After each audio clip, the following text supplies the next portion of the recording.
Hello YouTube, this is Morgan, Airspeed Prime here with my next Airspeed's Korra Rewatch video. This one's going to be for K403 The Coronation. And this is a bit of a mixed episode for me in that while I think it sets up a lot of quite interesting stuff and like on the Toph Korra side of things it's quite good. I think it is let down by an overfocus on Wu. But at the same time, I kind of appreciate this episode for kind of being the one that is, in a way, starting his kind of character development arc. It's just that I think the type of character that he is, where in the last season, he always sort of just feels like the character who took up a little bit too much time. When there's other stuff that is sort of left underdeveloped that we'll talk about over the course of this book. B'Etar Jr.'s character arc, that's kind of a thing. They don't really reference all that much, but it's definitely like, it's meant to be, I think, a factor in what's happening here, but they don't give it as much as they need. Kuvira's motivations especially, I think, is probably the main thing for me. That, as interesting of a character as she is, just seeing her like give her speech here, how she interacts with people, there just feels like there's this lack of an explanation for how she went from being this person to being this person. And because we don't get enough on who she was before, it's this case of like, we didn't know her earlier before to know if she had this in her, or if it is meant to be this sudden shift that is kind of brought on by something else. And you can sort of see that here with, we get one of our few Kuvira Suyin scenes, and they feel underdone because of what they're going to set up in like an episode or two's time. That this isn't just like a notable like guard in Zaofu having betrayed her.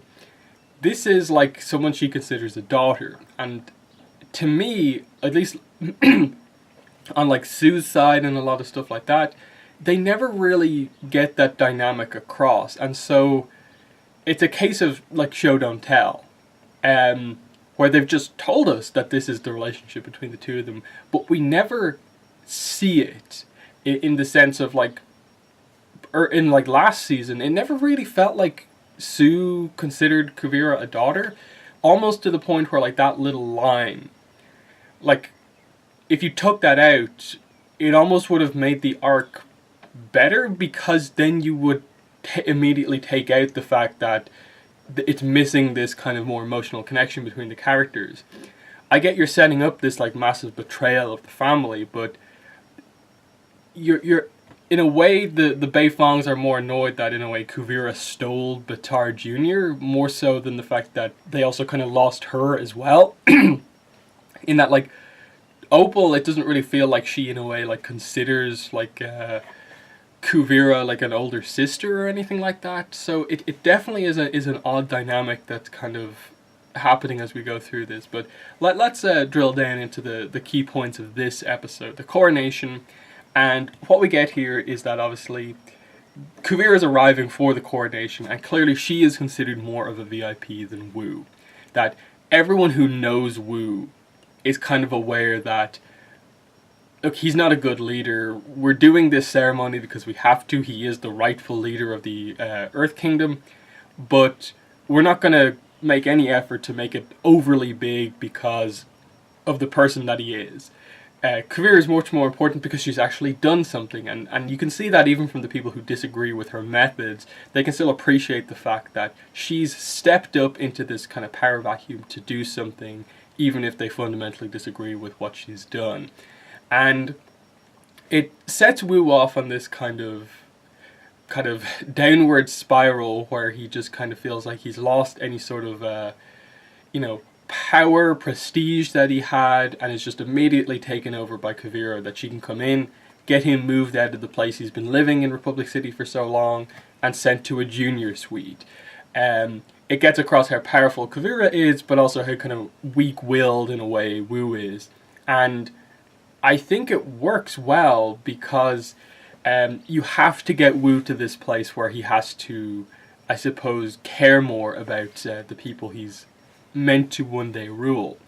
And that's why, like, I'll always say of this episode that I appreciate the talk that Mako and Wu have once we kind of get to the end of this kind of weird tantrum that Wu kind of pulls in the midpoint of this episode.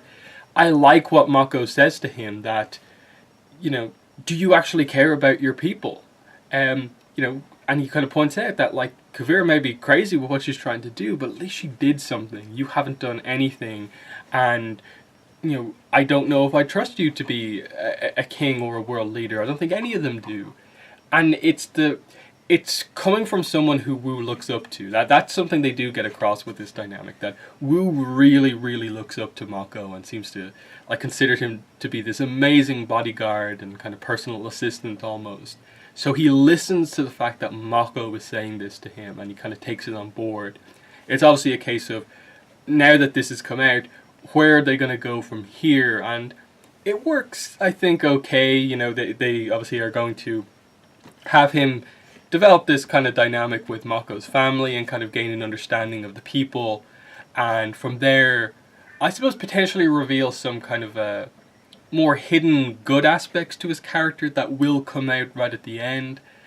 It's always, I think, with the character just a case of, you give him so much screen time in this book, and there's so many other, I think, more interesting characters, more worthy characters who don't get the time that they need.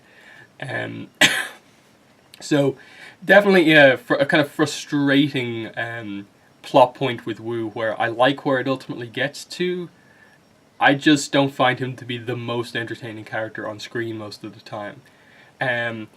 As for Kuvira's big move in this episode, you know, basically taking over the coronation and not agreeing to step down, you know, doubling down that it's now the Earth Empire. I've done all of this and I'm not just going to hand it over. I've taken it over and I feel I've done a good job. I'm going to continue to do that good job, and if anyone gets in my way, you know what's going to happen. That in, I suppose, giving her a free run of the place, basically, to stabilize the Earth Kingdom, they've given her this incredible, like, platform to basically take over anything and develop this army that is big enough to contain everything that's happening. And it's effectively turned her into Qin the Conqueror, like, 2.0. That's how much of the Earth Kingdom that she has left, and there's only like a couple of main locations still left to be taken over. And I think that's what's so interesting here, is that she does have such a powerful position. Most of the landmass of the world is the Earth Kingdom, and all of the world leaders, Republic City, everyone, has pretty much just allowed her to, like, no kind of you know, supervision over, like, how powerful her army is, how many people she can have in it. Just develop this, like, extra army that is technically the new, like, Earth Kingdom army. I suppose the idea would be that she'd pass them over to Wu as being the, like, military of the Earth Kingdom. But now it's just, she's in charge, and unless all of the nations work together to, like, take her out, which they can't really do because they're just going to cause more chaos in the world, she has them in such a terrible position. But everyone knows that she's just this other tyrant. And I think that's what's so interesting, that she's getting support from people who obviously agree with her, Earth Kingdom citizens and so on. But a lot of other people are like, no, this is kind of like Ozai again. Qin the Conqueror is a good example. And while she's doing it from, I suppose, her own perspective, good reasons, it's very clearly this case of, you know, the fact that she's talking about crushing, and I like what it does, in that, like, you have Bolin, who's kind of been on Kuvira's side up to now, suddenly have all these doubts because he didn't expect her to make this move, to just, I am going to rule the Earth Kingdom going forward, and I will crush anyone who opposes me. That he's only really seen the good that they've done, the, like, humanitarian aid that they've given to all these places once they've kind of gone in. He specifically hasn't heard about or seen the darker deals that have gone down. What happens to people who really oppose her and don't just immediately sign over their place. That they're the truths that both Bolin and, kind of surprisingly, Varric are going to learn over the next couple of episodes in a pretty interesting subplot of this, as you have Bolin, you know, kind of turn around on this and realize that he's made a mistake, and how he redeems himself from making that mistake. It's sort of in a way burning a couple of bridges along the way, because you get that scene of him, of course, talking to Kuvira, where she kind of calms him down on this, but it's calming him down by like purposefully, ignoring all of the bad stuff that she's doing, and he trusts her because I suppose the idea is that she sought him out. She kind of handpicked him to be on her team, and he trusts her for that reason. But she's lying to him, she's manipulating him like she's manipulated lots of other people. Then there's the scene with Mako where, after talking to Kuvira, he's very defensive about what's going on. And especially because Mako's kind of the one in charge of Wu, they have this kind of real, like, political disagreement over this, because Bolin obviously just goes, like, full on at Wu and is like, look, he's an idiot, he is not suited to be a world leader, Kuvira's at least doing something. Which is what kind of Mako says to Wu later on, but I suppose Mako is ultimately correct in this decision, in that, okay, yeah, she's helped things, but she had her opportunity to stand down, and now she's threatening here, because especially later on, when we get the Su Yin and Kuvira scene, what we do is we set up the issue that caused this in the first place, that being that Kuvira wanted Su as the leader of Zaofu, this very stable city in the Earth Kingdom. She wanted her to be, basically, to do what her position was meant to be. What Kuvira eventually does. She wanted Su to try and stabilize parts of the Earth Kingdom herself, use Zaofu's kind of power and influence to do that.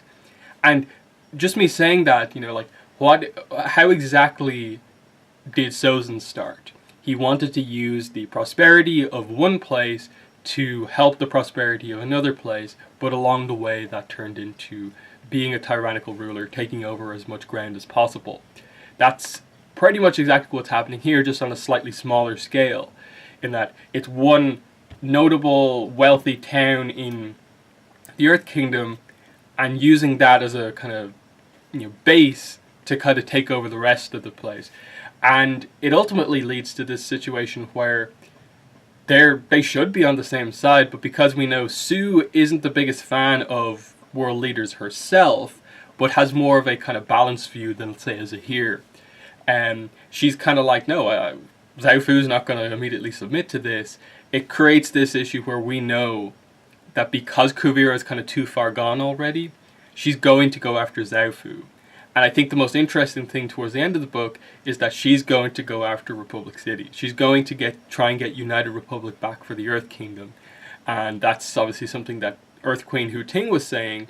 And it's going to be this kind of situation where she is really not justified at all in trying to get back Republic City. Because this is a place that's existed since like before she was born, basically. So there's really no justification for her to really do that. And this is where the most, I think, unexplained aspect of Kuvira begins to come out.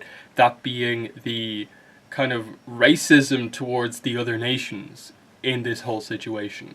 In a world that is, definitely coming together more, people from different nations being in the other nations that they're not originally from, because of Republic City, and she's seemingly wanting to go back against that. I think given the ultimate backstory that they give for the character, they're going to show at some point a little bit of the scene that kind of caused Kuvira to do all this in the first place. None of it explains her, like, over-the-top actions like this. It's one of those things where, like, I think it's always going to be a difficult thing to do, to just show a person who you think is good from book 3. She saved Tonrog. Is this really loyal guard. How do you turn that character into a tyrannical ruler who does pretty bad stuff, and actually make it work? And I think the problem here is that they don't really explain it all that much in terms of making every single part of it understandable. yes, I think you get the base idea of her as it kind of comes out, never wanting to have anyone in the Earth Kingdom kind of grow up like she did, where she was kind of like abandoned, in that she takes, in a way, like the Avatar not being around, Sue refusing to help with them, abandoning everyone in the Earth Kingdom. She steps up to stop a situation like she dealt with when she was younger. That's a good motivation to sort of start why she'd want to stabilize. It's just they never properly explain where the "I'm in power now" bit comes from. And I think that's the problem of not showing enough flashback of Kuvira growing up as Sue's daughter. Because the other side of this is that if she was that close to Sue, then why doesn't she have any sense of the, like, I don't like world leaders kind of situation, like Sue pretty heavily agrees with? And then it seems like most of the rest of her family, at least the ones we get focus on, don't particularly agree with either. So that's always the weird thing with this arc of, I think your most important thing just isn't explained enough. And I see Kuvira as not being as bad as they do it with the Red Lotus, because for me the Red Lotus is just like utterly unexplained, utterly underdeveloped. At least with Kuvira you get like a sense of it. But at the same time the difference between book 3 and 4 is ultimately this.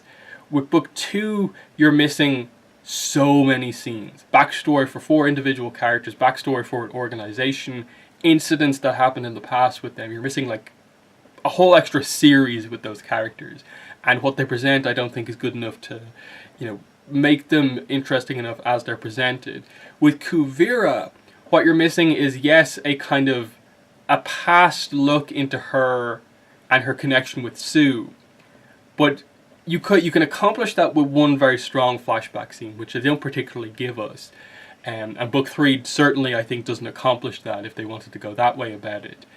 What they're really ultimately missing is that they needed to show the scene where she leaves, where the betrayal happens, where the arc of Sue, of Opal, of Bolin, where they all sort of intersect, is ultimately the scene where she leaves Zaofu with Batar Jr.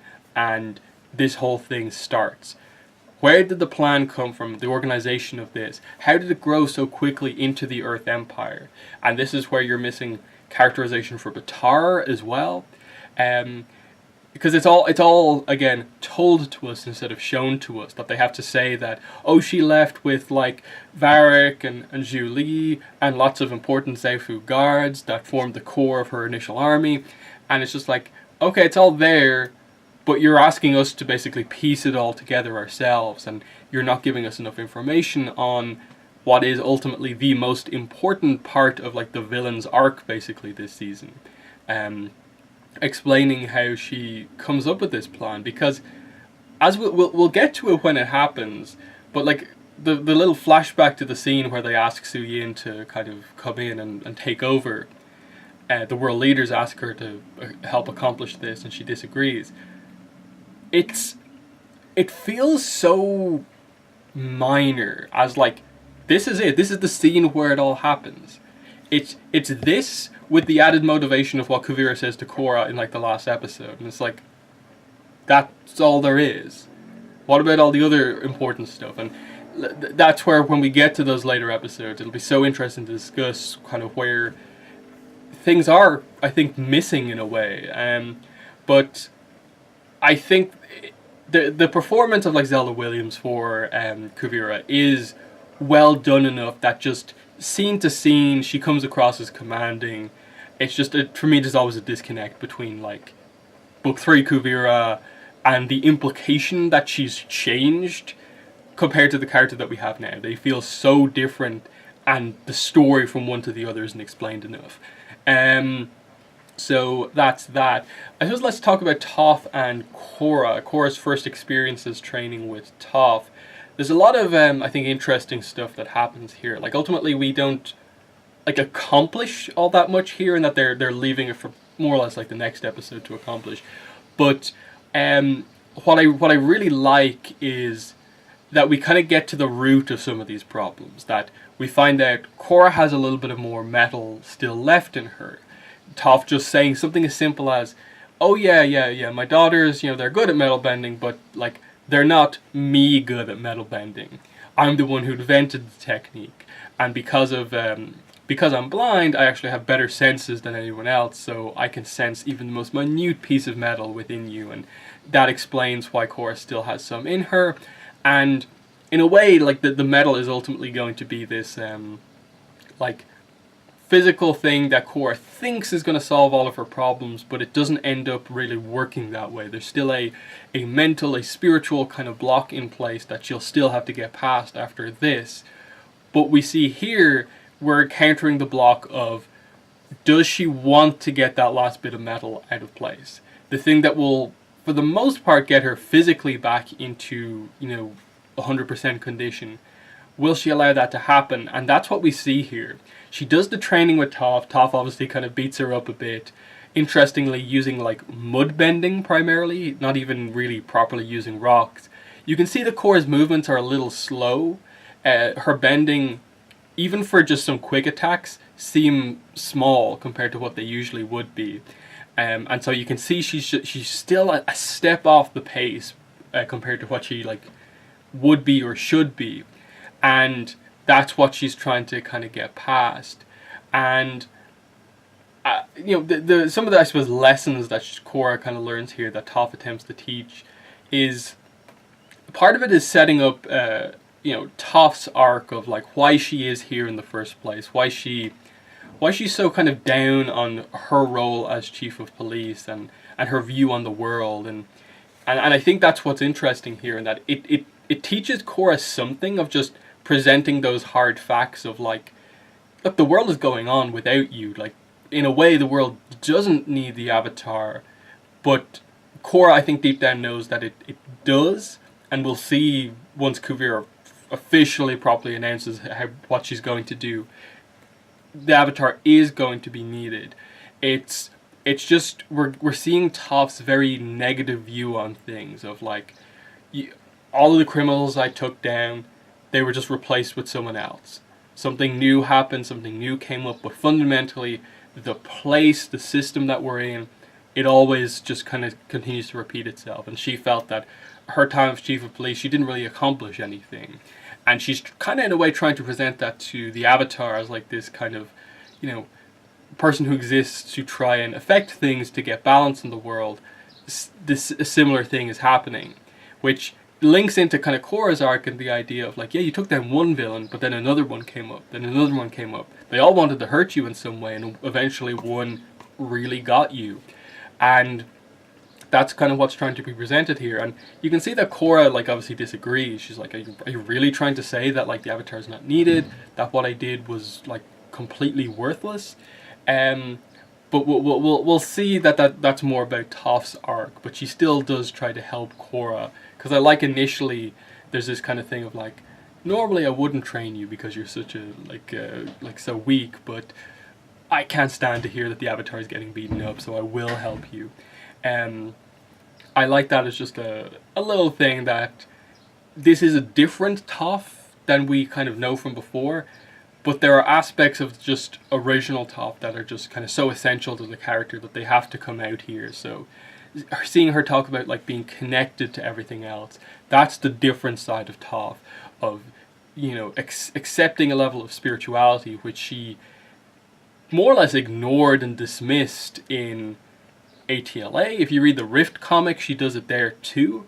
So to see her actually go through this development where she accepts a level of spirituality and becomes more powerful because of it, her explaining that like through the swamp, its kind of roots, branches, they span more or less the entire world. That's how important the swamp is to like the structure of the planet in a way. She can see what's happening, like sense what's happening in Republic City, in Zaofu, anywhere she wants. She can see more than anyone else. She knows what's going on here.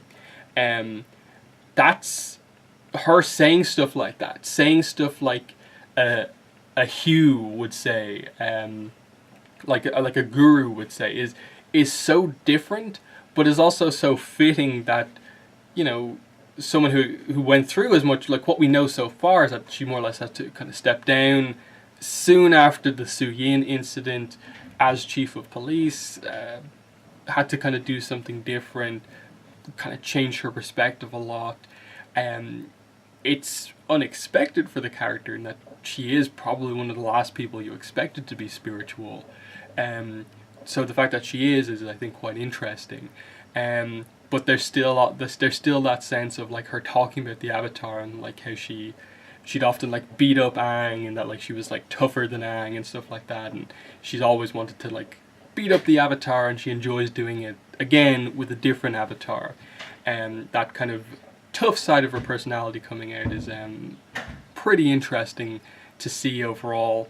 But it obviously leads up to Korra on the kind of table asking Toph to get the medal out of her, and all Toph is saying is just relax and I'll do it. But we see that, like as has happened up until now with a lot of these situations, Korra has the opportunity to kind of move on, go back to the city, and so on. She sees a vision or has a flashback to the incident that caused her injuries in the first place, and turns around, makes a different decision. In this case, stops the process of the metal being extracted. And I like how, only a Toph, I think, would say what she says to Korra. And even though I think us as the audience were thinking this at the time, it was this kind of thing of like, is this actually what's happening here? And Toph saying it more or less kind of confirms it, that Korra is trying to put an obstacle in her own way purposefully and give herself an excuse, an out to why she hasn't come back as the Avatar. And that is that if she doesn't get the last bit of metal extracted, she can never be powerful enough. She can never in a way be expected to return to being the Avatar as is expected of her. And so she kind of has this thing where she knows what the problem is, but is purposefully like stalling from going through the last step of the process. And it's Toph maybe reaching a little far with that, but I think deep down it is kind of what Korra is doing. That it's it's her kind of saving herself in a way where, like, if she returned, she's immediately opening herself up to potentially getting hurt again, having to go through the recovery process all over again, and just the taking on the responsibilities, the danger of being the Avatar again. It's a fascinating thing for a character to say about like another character's kind of recovery process, given how dedicated we know Korra is to trying to get back. That there is this kind of thing of where purposefully or maybe subconsciously she's hindering her own recovery in a way. And this is where obviously it's more of her having to deal with the mental side of things. She's so focused on a physical recovery that Korra is almost like blind to the fact that there are these kind of mental issues that are holding her back, which is what the next episode is going to address. It's what the Zahir stuff later on in the book is going to address, and so on. So I like this, that it seems like this is the simple solution. She has it. How is she actually going to get the metal out of herself? In that, what's left now is mentally getting through this issue to finally get the poison out of herself. And they do that scene very well in the next episode, which we'll talk about. But we have to build to that first. Last couple of things. Tenzin sends the kids out to try and get Korra back, which I do like that. I like that it's showing this growth that I think in any other season he'd probably go himself or send like Mako Boleyn or someone like that out.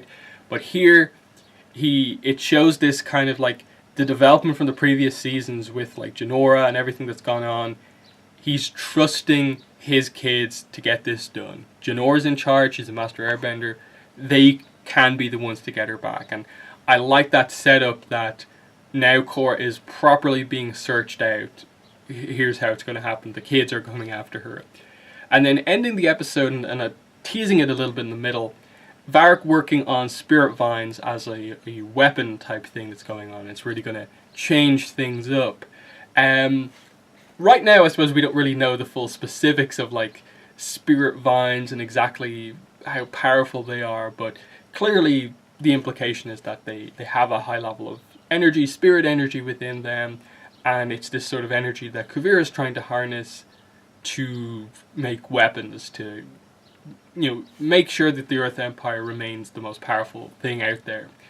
And it's a plot point that I think is interesting, but because they don't go full in on the spirits, it ends up being a little frustrating. But that's just, I think, an overall series complaint, that Korra does probably the most with spirits in the entire franchise, but it also stops short of going into them enough like I think it needs to, like the series almost asks itself to. So yeah, that's The Coronation. I think, like as I said at the start, it's an interesting episode. There's a lot going on. A lot of different plot points are started, kind of finish, end up. It's setting up so much, but the setup is in a way where Book 4 struggles. Establishing where Kuvira came from to get to this point is lacking. Focusing a lot of this episode on like Wu, just being Wu, annoying Wu before he's properly gone through his development, is frustrating when there's so many other characters out there who could use that time themselves. The Toph stuff, the Toph and Korra stuff is good. A lot of the like little moments of like the setting up of Bolin's arc, his doubts, him talking to Kuvira, then him kind of parroting a lot of what Kuvira said to him to Mako, that transitioning from Mako kind of explaining that to Wu, that kind of ends up working towards the end. It's just that it's not the best episode, and I think it's not the worst of the book, but I think it probably ends up being slightly lower than maybe you'd think, just because the quality for a lot of these episodes is super high. But yeah, that's been the video. Thanks for watching, and bye.